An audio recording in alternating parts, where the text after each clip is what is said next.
Hello, welcome to മലയാള ചന്ദ്ര. അപ്പം ഇന്നത്തെ ഒരു വീഡിയോ നമ്മൾ കഴിഞ്ഞ ദിവസം കോട്ടയത്ത് പോയിട്ടുണ്ടായിരുന്നു. അപ്പോൾ അതിൻ്റെ ഒരു ചെറിയൊരു ക്ലിപ്പിങ്സാണ്. അവിടെ ഒരു എക്സിബിഷൻ ഉണ്ടായിരുന്നു. ആദ്യത്തെ ഈവൻസും ജോസ്കോ ജൂലേഴ്സും സ്പോൺസറായിട്ട് ചെയ്യുന്ന സ്പ്രിംഗ് ഫെസ്റ്റ് എന്ന് പറഞ്ഞിട്ട് 2026. അപ്പോൾ അവിടെ കുറച്ച് നമ്മുടെ പ്രൊഡക്ട്സ് ഒക്കെ ഇട്ടിട്ടുണ്ടായിരുന്നു. അപ്പോൾ അതിൻ്റെ കുറച്ച് ക്ലിപ്സാണ്. എല്ലാ അംഗങ്ങളെയും പ്രത്യേകം ഭദ്രദീപം കൊടുക്കുന്നതിനായി ക്ഷണിക്കുന്നു.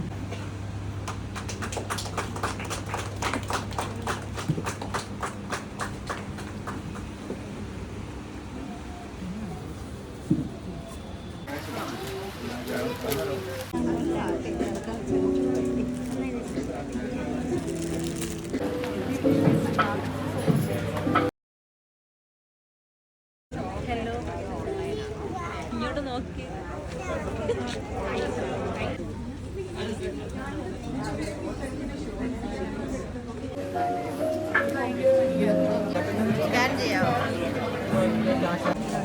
നിങ്ങളുടെ പേജ് ഒന്ന് ഫോളോ ചെയ്യണം. ഇൻസ്റ്റാഗ്രാം ഉണ്ടോ? ഒന്ന് ഫോളോ ചെയ്യണം.